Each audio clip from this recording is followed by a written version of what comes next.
Good morning all. So next topic we are going to discuss is boundary condition. So what is boundary condition?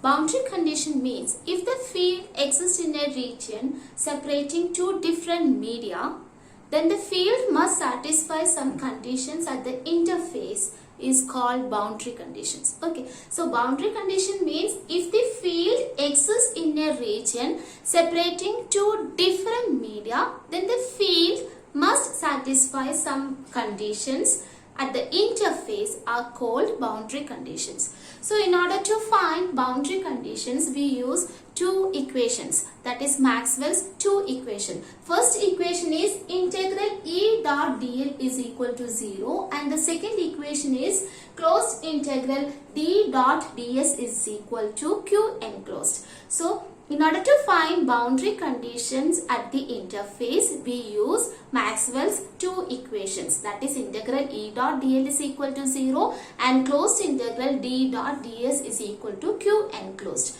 Also, we can decompose electric field intensity and electric flux density into two components. So, we can decompose any vector field into two components. One is always parallel to the surface and one is normal to the surface. So we can decompose electric field intensity into two components, that is tangential component. That component is always parallel to the surface and one is normal component. Normal component means that component is always perpendicular to the surface. So that means E1. E1 means electric field intensity in first medium. So it is represented as E1. So E1 is equal to E1t plus E1n and E2 is equal to E2t plus E2n, where E1t is called tangential component of electric field intensity in first medium and E1n is called normal component of electric field intensity in first medium.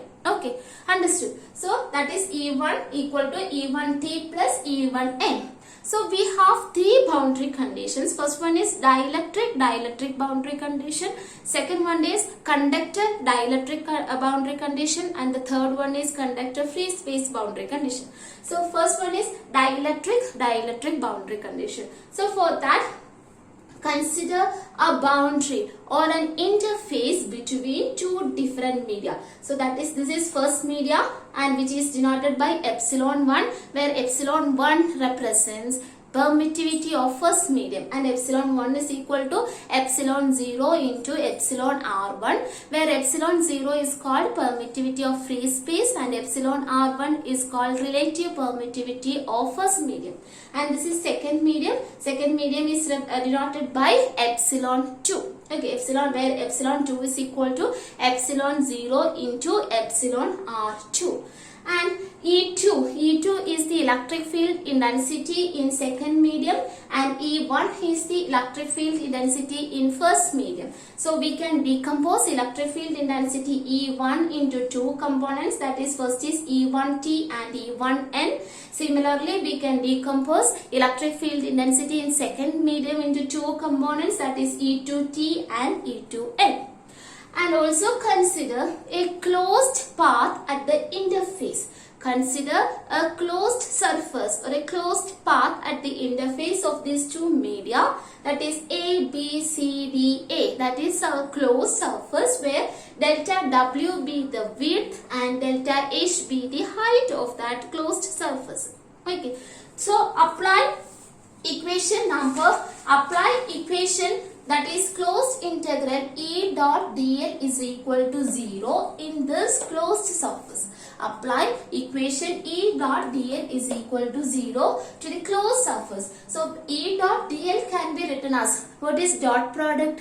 A dot B is equal to AB cos theta. Similarly, E dot dl can be written as E dl cos theta, where theta is the angle between E and dl. Okay, so we can write closed integral E dl cos theta is equal to 0. So apply equation 3 to the closed path ABCDA. apply equation number 3 to the closed path ABCDE, assuming that the path is very small with respect to spatial variations of electric field. Okay, so we are going to apply equation number 3 to the closed path ABCDE, assuming that the spatial variations of electric field intensity with respect to this path is very small. Okay.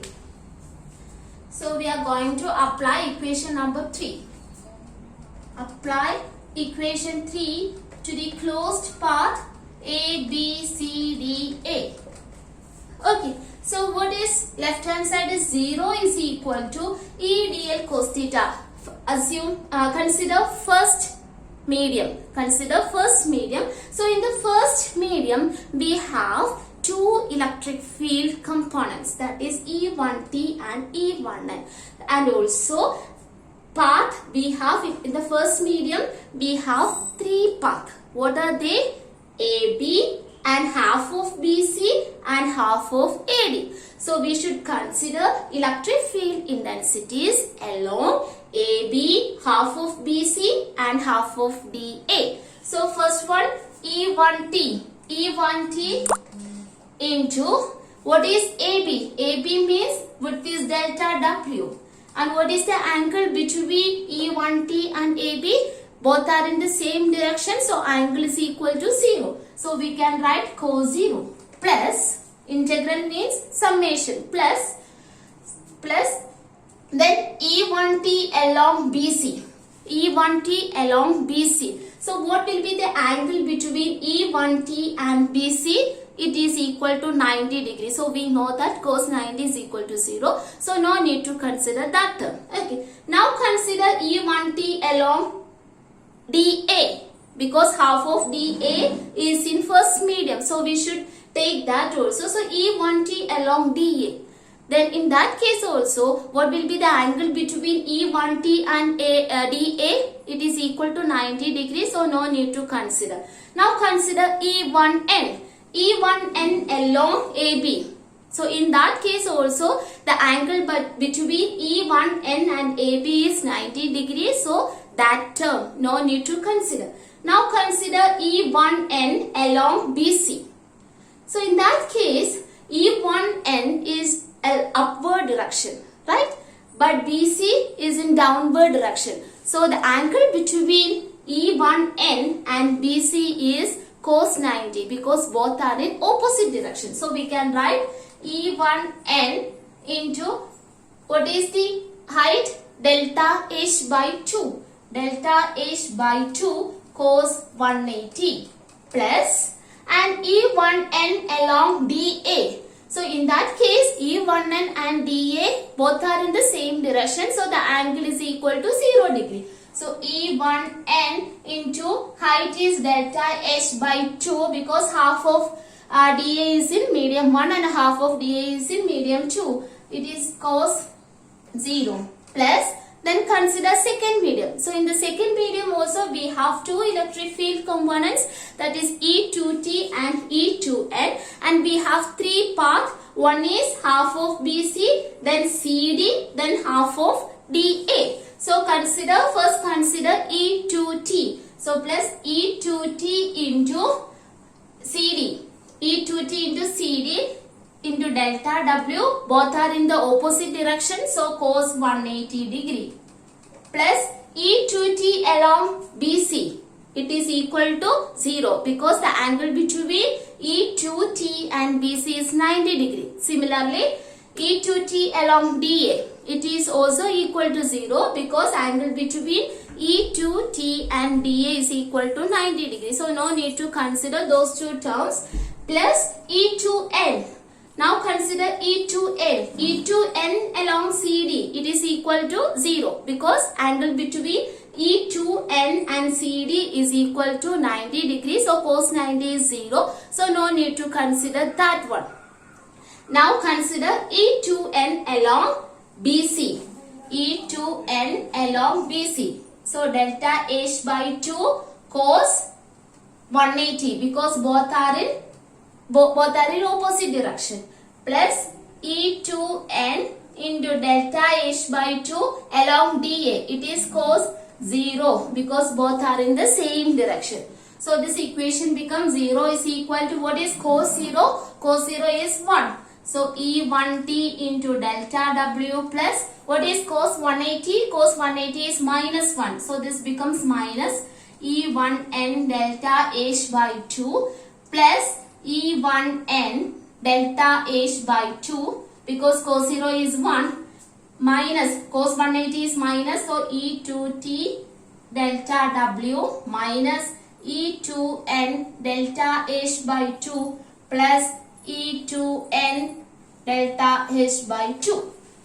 So we can cancel E1n delta H by 2 and E1n plus E1n delta H by 2. Similarly, we can cancel these two terms. So that is equal to 0, which implies 0 is equal to E1t delta W minus E2t delta W. Or we can write E1t into delta W is equal to E2t into delta W. Or we can write E1t is equal to E2t. So we got E1t is equal to E2t. What does it mean? That means tangential component of electric field is same across the boundary. So at the boundary or at the interface between two different media, tangential component of electric field is same.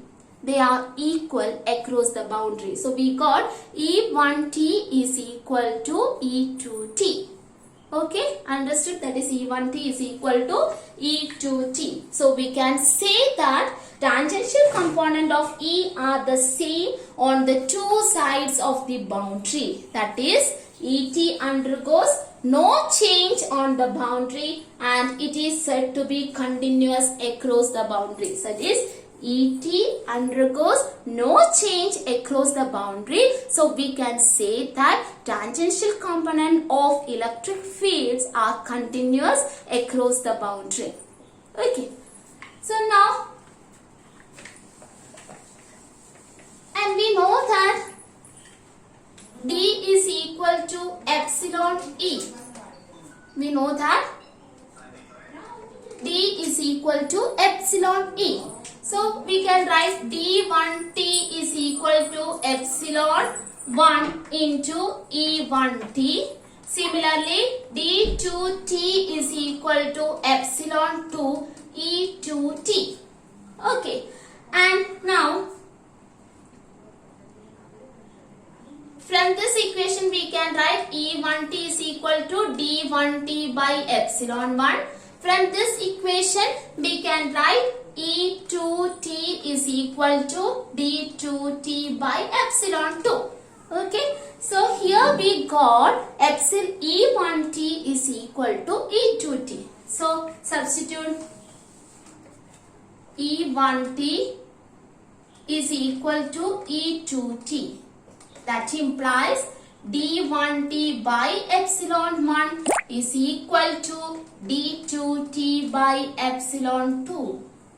Okay, D1t by epsilon 1 is equal to D2t by epsilon 2. That is, D1t and D2t are not same at the boundary. They undergo some changes across the boundary. So we can say that tangential component of electric flux density is discontinuous across the boundary.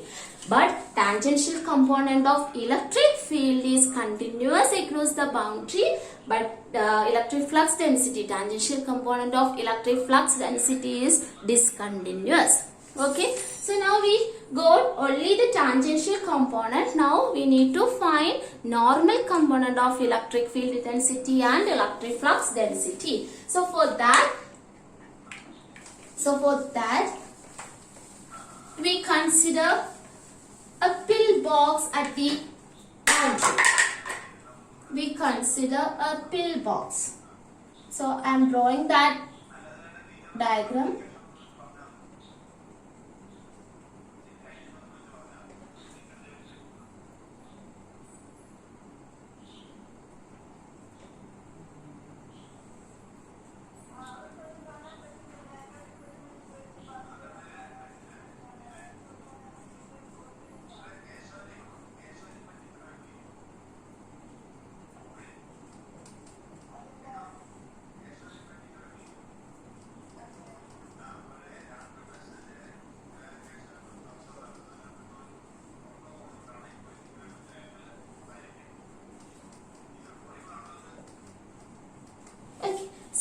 next we need to find normal component of electric field density and electric flux density at the boundary. For that we need to consider a pillbox at the boundary. Okay, a cylindrical shape. A box means a cylindrical shape box at the boundary. Now apply go slow. Apply go slow to the pillbox in this figure. Apply go slow to the pillbox in this figure. What is go slow? Go slow says that closed integral d dot ds is equal to total charge enclosed by the surface. That is q is equal to surface integral d dot ds. Now take derivative on both sides. So this equation becomes dq is equal to d dot ds. Okay, take derivative on both sides. So dq is equal to d dot ds, and dq can be written as delta q. Same, dq and delta q are same. So dq can be written as delta q. Delta q is equal to d dot ds. Or you can say delta q is equal to, what is d dot ds? That is d into ds into cos theta. Okay, now apply. Now consider first medium. So in first medium we have two components of electric flux density, that is tangential component and normal component. In this case, that is in the pillbox shown here, in this surface we know that for a cylinder it produces, for a cylinder, what happens for a cylinder? For a cylinder, it contributes electric flux density only from top region and bottom region, because the curve.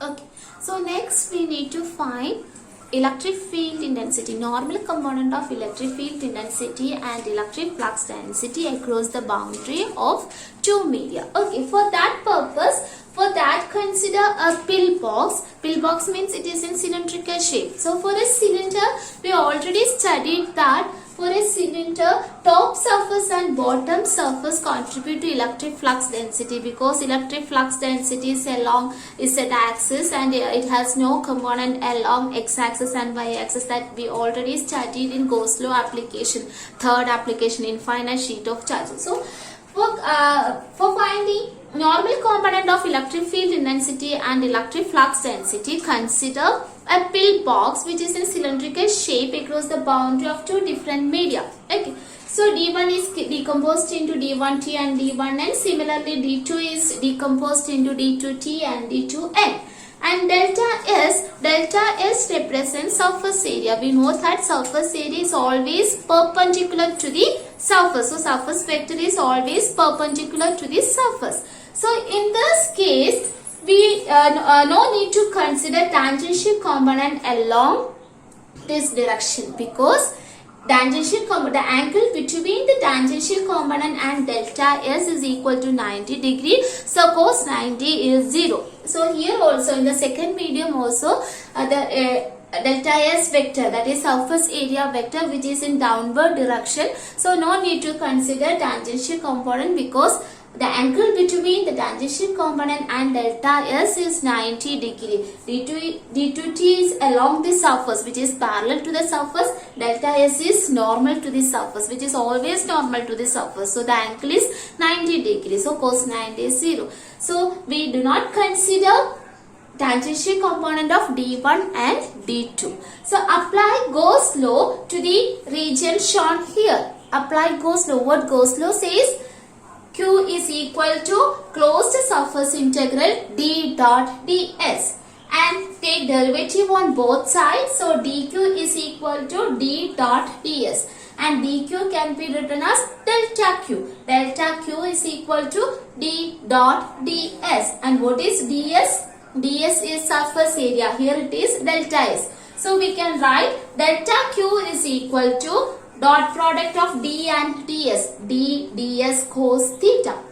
Okay, so delta q is equal to d ds cos theta. We have d1n and d2n. d1n and d2n. So this equation becomes d1n into ds. ds means delta s cos 0 plus in the second medium we have d2n. So d2n delta s, what is cos? Cos 180 because d2n is in upward direction and delta s is in downward direction. Both are in opposite direction. So the angle is equal to 180 degrees. So this equation can be written as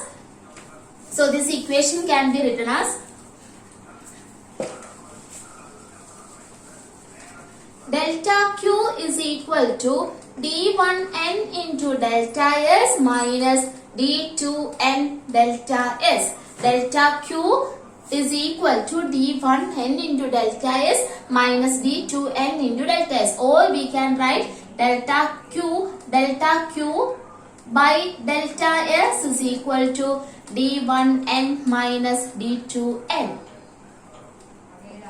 And what is delta q by delta s? Delta q by delta s means charge per unit area. Charge per unit area is rho s, that is surface charge density. Rho s, that is rho s is equal to d1n minus d2n,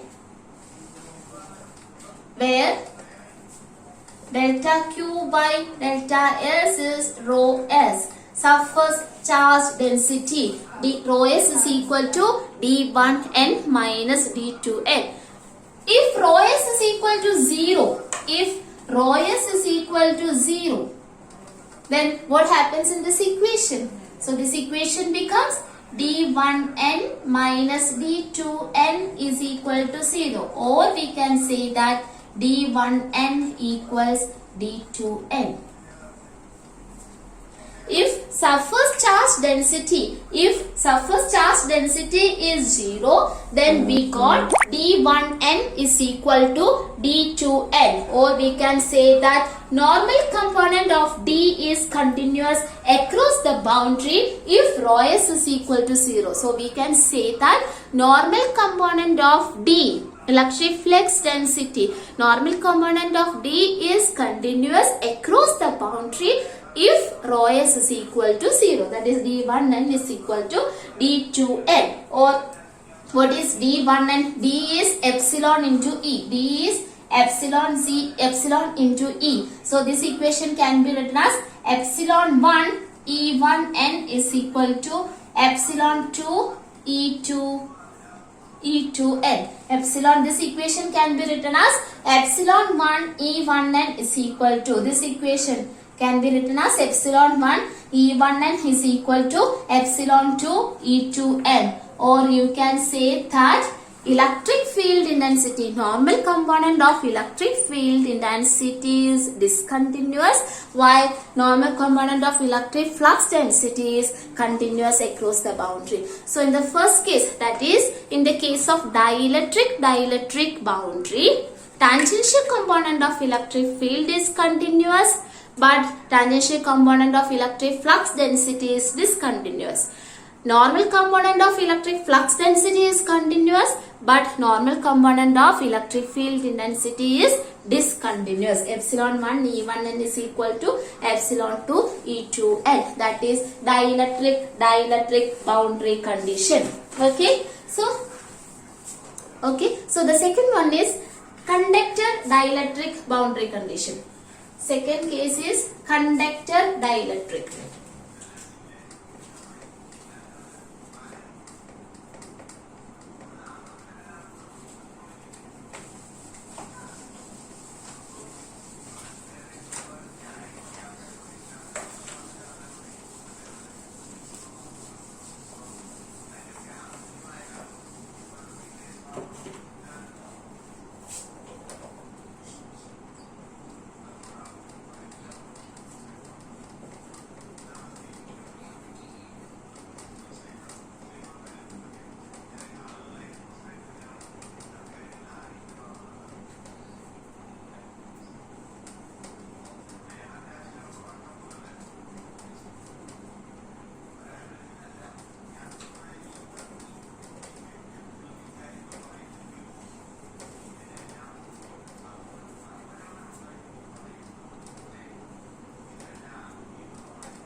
Okay, so consider a conductor dielectric boundary. Consider the region between a conductor and a dielectric. So in the case of a conductor, inside a conductor, electric field intensity is always equal to 0.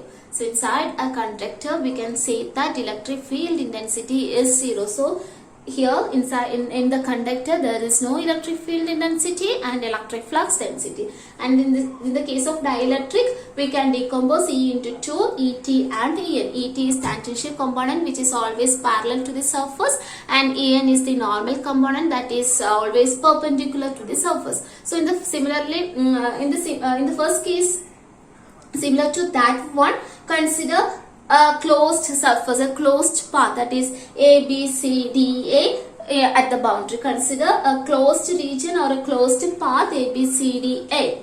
Okay, so apply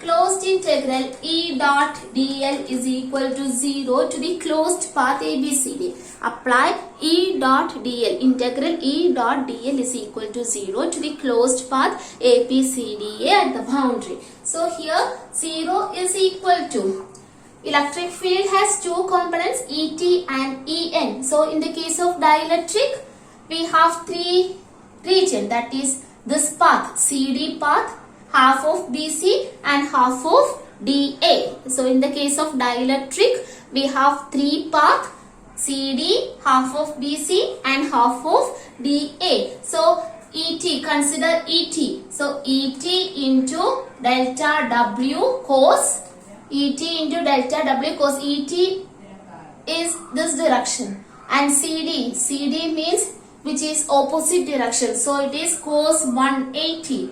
Cos 180 plus, now consider ET along CB. It is equal to 0 because angle is 90 degree. Then consider ET along AD. It is also equal to 0 because angle is 90 degree. Now consider EN. EN along CD. It is equal to 0 because angle is 90. Now consider EN along BC. EN along BC is EN delta H by 2 cos, En is upward direction, BC both are in the same direction, so cos 0 plus En into delta H by 2 along DA, half of DA, that is delta H by 2, both are in opposite direction, so cos 180. So this equation becomes 0 is equal to minus ET delta W plus En delta H by 2 minus En delta H by 2. Two terms are cancelled. So we get Et is equal to 0. So we get Et is equal to 0. That is, tangential component of electric field intensity is equal to 0 across the boundary of dielectric and a conductor dielectric boundary. Okay, so that is Et is equal to 0. Now we need to find normal component. So dt equal to 0 means dt is also equal to 0, because d is equal to epsilon E and dt is equal to epsilon into Et, which implies dt also equal to 0. Now we need to find normal component of electric field intensity and electric flux density. For that purpose we need to consider a normal component, that is a pillbox. Consider a pillbox across the boundary. So this diagram becomes, this is d, dt and dn. It is conductor. So conductor electric field is equal to 0. So now consider a pillbox.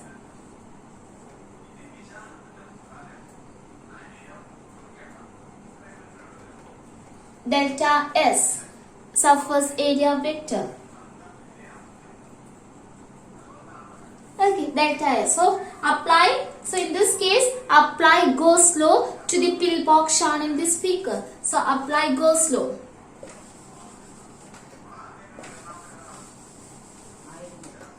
Applying go slow. That is closed integral d dot ds is equal to Q enclosed. So that is go slow. Closed integral D dot ds is equal to Q enclosed, or you can write dq is equal to d dot ds. Take derivative on both sides. So dq is equal to d dot ds, or you can write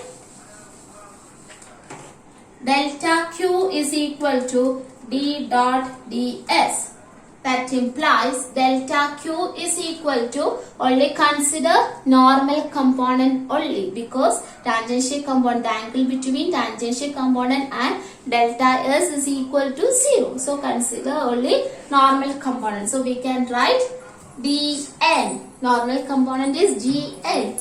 dn delta s cos 0. Cos 0 is 1. Or you can write dn is equal to delta q by delta s. What is delta q by delta s? What is delta q by delta s? It is rho s.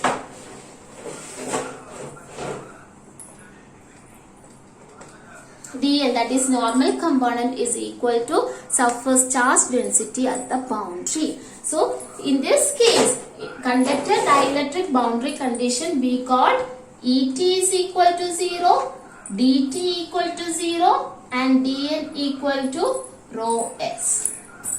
Et is equal to 0, dt is equal to 0, and dn, that is tangential component of electric field intensity, does not exist across the boundary of conductor dielectric. Okay, and dn is equal to rho s, that is called surface charge density. So that's under static conditions. So from all these boundary conditions that we got, we can say that under static conditions, following conclusions can be made. Following conclusions can be made. First conclusion, under static conditions,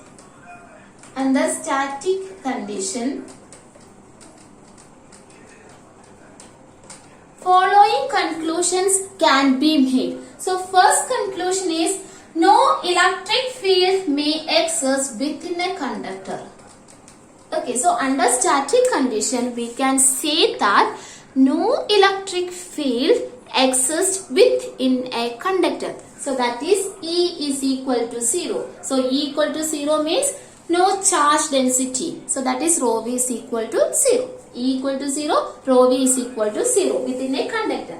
And the second case, E is equal to minus del V. We know that E is equal to minus del V. So within a conductor we can say that there is no electric field intensity exists. So E is equal to minus del V is equal to 0. That means there is no potential difference between any 2 points in a conductor. So under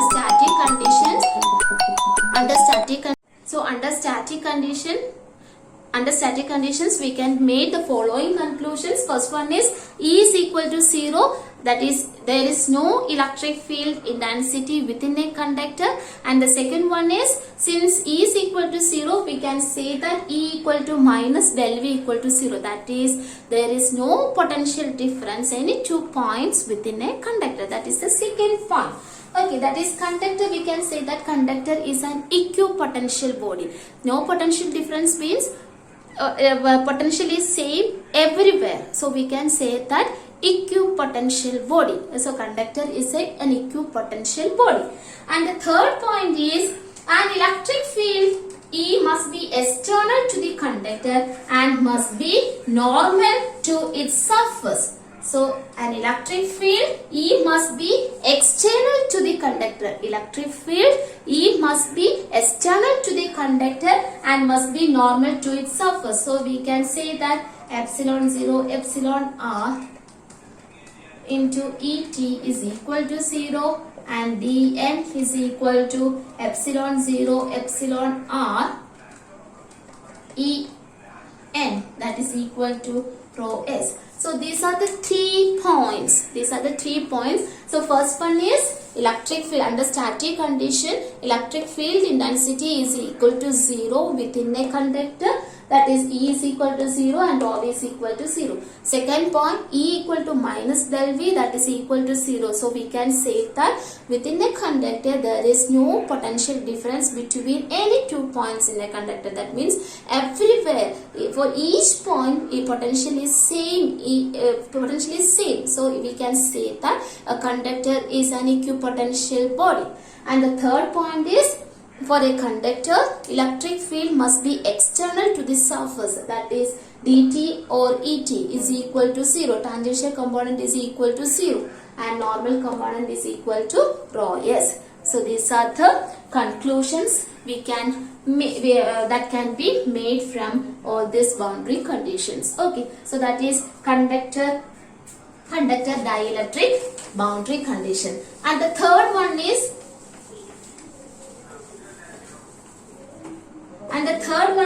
conductor free space boundary condition.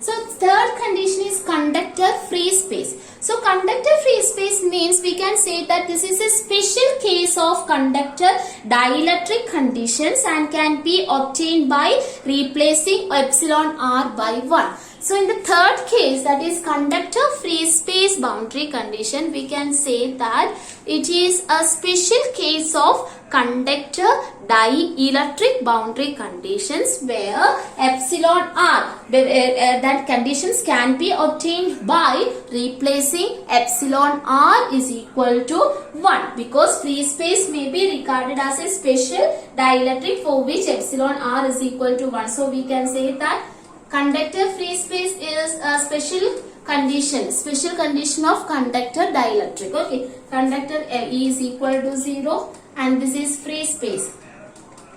Free space means epsilon is equal to epsilon 0 epsilon r, where epsilon r is equal to 1 and it is d dt and dn. Similarly, we can write E, Et, En. So here dt is equal to epsilon 0, Et is equal to 0 and dn is equal to epsilon 0 En, that is equal to rho s. So this is the third boundary condition, conductor free space. So for a conductor free space, we can say that this is a special case of conductor dielectric boundary condition where epsilon is equal to epsilon 0 epsilon r. In the case of free space, epsilon r is equal to 1. So